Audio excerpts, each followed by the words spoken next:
Chapter number 21 की starting में हम लोगों को दिखाया जाता है कि जो अपना रोल होता है वो बोलता है कि बैरन, जो तुमने कांड किए हैं और जो हरकतें तुम अभी कर रहे हो उनको देखकर ऐसा लग रहा है जैसे तुम चाहते हो कि तुम काउंटी के अगेंस्ट वॉर करना चाहते हो। वही उसके बाकी के जो बंदे होते हैं बैरन के अंडर के, वो लोग भी बोलते हैं कि बैरन, ये हम लोगों ने एग्री नहीं किया था, हम लोगों को नहीं पता था कि तुम लोग काउंटी के अगेंस्ट वॉर कर रहे हो, हम लोग जा रहे हैं यहाँ से। बैरन उन सभी से बोलता है कि तुम लोग पागल हो क्या, ये सब चीज के लिए अब बहुत ज्यादा लेट हो चुकी है, हम लोग अभी सेम बोट पे हैं, क्या तुम लोग सच में चाहते हो कि काउंटी वाले हमें फॉरगिव करें। फिर उसके बाद रॉल बीच में बोलता है कि हे, क्या तुम लोगों की बातें पूरी हो गई है बैरन, आखिर तुम्हारा अगला मूव क्या है, मैं इस पेपर पे साइन नहीं कर रहा हूँ, जाओ जो करना है कर लो। बैरन गेंडर रॉल से बोलता है कि रॉल, तुम शायद अभी नहीं समझ पा रहे हो कि क्या सिचुएशन चल रही है यहाँ पे, मेरे साथ अभी यहाँ पे हंड्रेड्स ऑफ नाइट्स हैं और सिर्फ मेरे एक कहने पर वो सारे के सारे एक साथ तुम्हारे ऊपर अटैक कर देंगे। तुम्हें क्या लग रहा है ये जो तुम्हारे गोल्डन बियर्स हैं ये लोग तुम्हें बचा पाएंगे। बैरन अपने मनी मन में बोल रहा होता है कि इवन मेरे पास अभी एक सीक्रेट वेपन भी है, अगर बियर वाले लोग हमारे अगेंस्ट में जीत भी गए तो भी वो उस सीक्रेट वेपन से नहीं जीत पाएंगे। वहीं जो रॉल होता है वो अपने मनी मन में बोल रहा होता है कि जैसा मैंने सोचा था वो लोग हमें देख रहे हैं और अब क्योंकि उन लोगों ने माहौल को इतना आगे बढ़ा दिया है तो अब मैं भी नहीं रुकने वाला हूँ। और रॉल बोलता है कि अच्छा तो ठीक है, तू क्या कर लेगा मैं भी देखता हूँ जरा। बैरन अपने मनी मन में बोल रहा होता है कि आखिर ये इतना ज्यादा कॉन्फिडेंट क्यों है, मुझे लग रहा था कि मैं इसे डरा धमका दूंगा अपने इतने सारे सोल्जर्स दिखा के। और बैरन बोलता है कि जो मेरा सीक्रेट वेपन है वो है मेरा लास्ट रिजॉर्ट, अगर मैंने इसको यूज किया तो सच में एक वॉर होने जा रही है और अब मुझे इसको यूज करना ही पड़ेगा। ये बहुत ज्यादा इजी होगा मेरे लिए अगर रॉल उतना ही वीक होगा जितना मैंने र्यूमर्स में सुना था। और फिर वो अपने जेब से कुछ निकालता है और बोलता है कि मुझे इंसल्ट किया गया है फेक डॉक्यूमेंट्स दिखा के और साथ ही साथ मुझे मेरे ही लोगों के सामने डिसरिस्पेक्ट किया गया है, तो मुझे इन सब चीजों के लिए जस्टिस चाहिए। और फिर उसके बाद वो बोलता है कि रॉल डी एस्टन, मैं तुमसे प्रूफ मांगता हूँ लाइनेज का,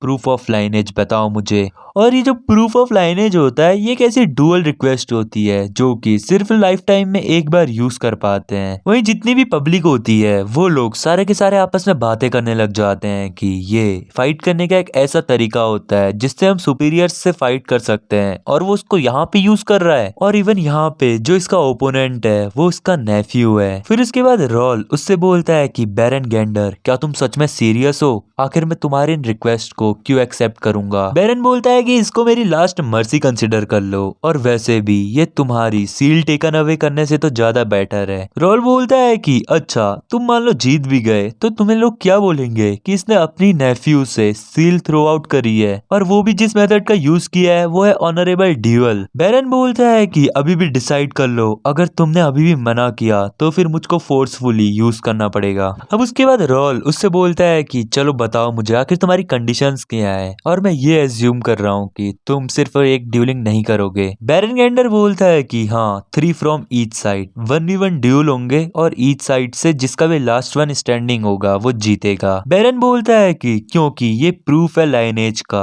तो तुम्हें 3 फ्रॉम द लाइनेज को ही पिक करना पड़ेगा। वहीं जो बाकी के पियर्स और फिलिप लोग होते हैं वो बोलते हैं कि नो वे, ऐसे तो रॉल सर अकेले हो जाएंगे एस्टन की साइड से, ये बिल्कुल भी फेयर नहीं है। वहीं जो बैरन होता है वो बोलता है कि यहाँ पे बहुत सारे अदर लाइनेजेस के भी लोग हैं और अगर वो लोग सोचते हैं कि रॉल सही है तो वो उसकी साइड जा सकते हैं, ये वैसे मेरी रिस्पॉन्सिबिलिटी नहीं है कि उसकी साइड कौन जाएगा। अब जो फिलिप होता है उसे सुनकर और ज्यादा गुस्सा आता है, लेकिन रॉल उसे रोकते हुए बोलता है कि रुक जाओ, ये वैसे भी ड्यूल है ना, अगर मैं हार गया तो मैं पेपर पे साइन कर दूंगा, लेकिन पहले ये बताओ कि आखिर तुम क्या चीज की शर्त लगा रहे हो मेरे से। बैरन बोलता है कि मुझे नहीं लगता कि तुम्हें मेरे से कुछ चाहिए होगा। रॉल उससे बोलता है कि ये एक फेयर ड्यूअल है तो तुम्हें भी अपनी साइड से बेट लगानी पड़ेगी ताकि ये फेयर हो। और फिर रॉल उससे बोलता है कि अगर मैं जीत गया तो मैं सारे के सारे फैमिली मेंबर्स के हाउस ले लूंगा जो भी पेपर में साइन करवा रहे हैं, अगर तुम इस डील पर एग्री करते हो तो मैं ड्यूल करूंगा, नहीं तो कोई भी ड्यूल नहीं होगी, तो बताओ आखिर तुम क्या कहते हो। वहीं जो बैरन होता है वो अपने मनी मन में बोल रहा होता है कि आखिर ये क्या सोच रहा है, और वैसे भी अगर मैंने इसके लिए हाँ बोल भी दिया तो ये बाकी फैमिलीज वालों के लिए खतरा है, मेरे लिए इसमें कुछ भी बुराई नहीं है। और फिर उसके बाद बैरन बोलता है कि हाँ मैं इस बात पे एग्री करता हूँ, और क्या तुम भी सारे के सारे ड्यूल्स एक्सेप्ट करते हो? वहीं पीछे से फिलिप बोलता है कि ये सब कुछ करने के और भी तरीके थे, लेकिन रॉल अपने मन ही मन में बोल रहा होता है कि फिलिप सही बोल रहा है, लेकिन मैंने अब ये ऑलरेडी डिसाइड कर लिया है कि मैं ड्यूल को एक्सेप्ट करूंगा। और वही रॉल बोलता है कि इसके साथ साथ मेरा क्वेस्ट भी पूरा हो जाएगा, और उसका जो क्वेस्ट आया होता है वो भी यही आया होता है कि प्रूफ ऑफ लाइनेजेस वाला क्वेस्ट होता है, और ऑब्जेक्टिव होता है ड्यूल को जीतना। रॉल फिलिप से बोलता है कि फिलिप क्या तुम्हें लगता है कि मैं इस ड्यूल को हारूंगा?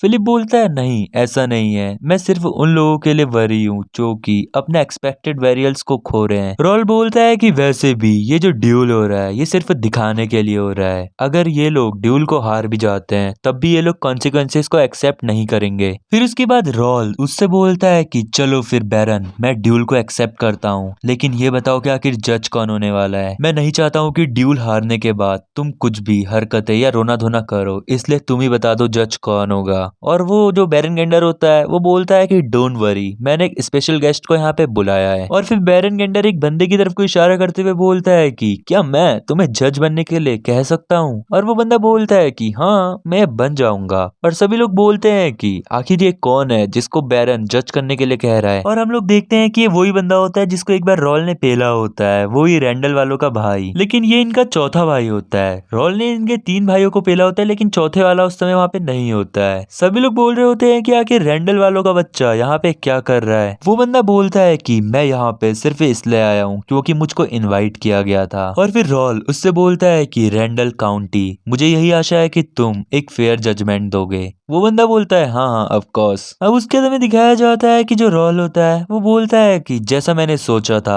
ऑडियंस में कोई भी बंदा मेरी साइड नहीं है, और ये मेरे लिए अच्छा है क्योंकि मुझे ज्यादा डिसाइड नहीं करना पड़ेगा। और फिर उसके बाद हम लोगों को दिखाया जाता है कि जो पहला राउंड होता है वो शुरू हो जाता है, और जो पहला बंदा आया होता है वो होता है गेंडर फैमिली का थर्ड सन जिसका नाम होता है एरॉन। और ये वही बंदा होता है जिसकी बर्थडे पार्टी में सारा कांड हुआ होता है जब बैरन गेंडर को निकाला होता है। वो बंदा एकदम गुस्से में बोलता है कि इसने मेरा बर्थडे स्पॉइल किया था, अब मैं इसे नहीं छोड़ूंगा। इसे क्या लग रहा है ये कंट्री साइड का टूर्नामेंट जीत गया तो ये इतना ज्यादा महान हो गया। और फिर उनके बाद उनका ड्यूल यानी कि युद्ध स्टार्ट होता है, और मतलब ये ड्यूल स्टार्ट होने से पहले खत्म भी हो जाता है। रॉल ने एक झटके में इसे हरा दिया होता है, और रेफरी भी अपना डिसीजन देता है कि रॉल जीत गया। ऑडियंस में सभी लोग बहुत ज्यादा हैरान हो जाते हैं, और वहीं जो बैरन गेंडर होता है वो भी बोलता है कि एक स्ट्राइक में इसने हरा दिया, आखिर क्या हुआ मैंने देखा भी नहीं। और वहीं बैरन अपने मन ही मन में बोलता है कि नहीं ये नहीं हो सकता है, आखिर ये सब कुछ कैसे हुआ, ये पहली बार में ही इस रॉल से हार गया।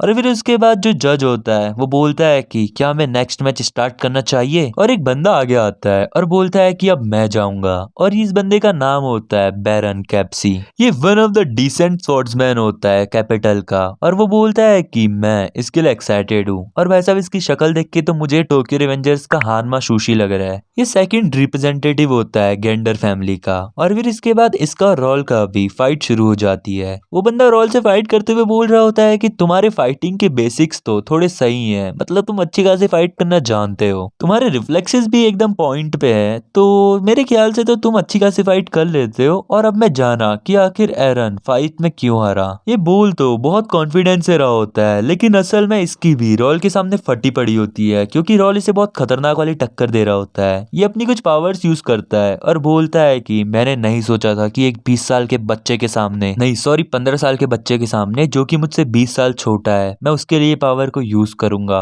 और जो उसकी पावर होती है वो होती है बियर स्ट्राइक, और वो इस पावर की मदद से रॉल के ऊपर अटैक करता है, और उसको लग रहा होता है कि रॉल अब हार जाएगा, लेकिन रॉल ने उसके अटैक को ब्लॉक कर दिया होता है। और रॉल बोलता है कि क्या बियर स्ट्राइक। एंड बस यही सारी छोटी मोटी फाइटिंग के साथ हमारा आज का चैप्टर नंबर 21 यहीं पे खत्म हो जाता है।